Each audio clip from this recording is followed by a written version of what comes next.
হযরত আবু হুরায়রা রাদিয়াল্লাহু তাআলা আনহু থেকে বর্ণিত, রাসূলুল্লাহ সাল্লাল্লাহু আলাইহি সাল্লাম বলেছেন, তুমি যখন দেখবে কোনো ব্যক্তি তোমার চাইতে অনেক সম্পদশালী, অনেক ধনী, তার অনেক টাকা পয়সা আছে, বাড়ি গাড়ি আছে, অনেক সম্পদ আছে, তখন তুমি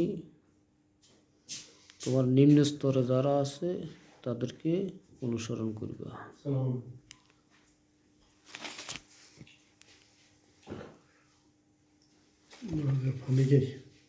তখন তুমি তোমার নিম্ন স্তরে যারা আছে তাদেরকে অনুসরণ করবা, তাদেরকে দেখবা যারা তোমার সাথে কম টাকার, কম পয়সার অধিকারী, যারা তোমার চেয়ে নিম্ন, তাদের দিকে তুমি তাকাইবা।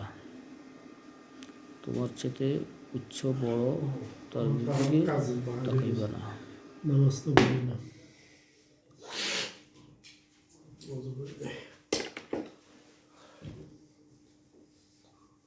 আবু হুরায়রা রাদিয়াল্লাহু তাআলা আনহু, এই হাদিসটা সহিহ বুখারীতে ইমাম বুখারী রাহমাতুল্লাহ আলাইহি 2457 নম্বর হাদিসে সেই হাদিসটা বর্ণনা করেছেন।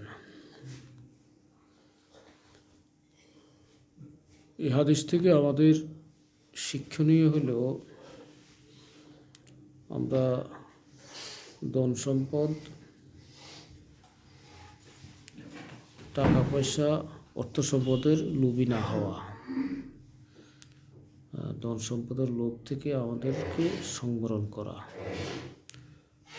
আমার থেকে ধনী আছে আমি তাকে অনুসরণ করব না, আমার থেকে যে নিম্নে আছে, টাকা পয়সা কমলা আছে, আমি তারটা দেখে আমি নিজেকে সান্ত্বনা দেব, তাহলে আমি আত্মতৃপ্তি পাব।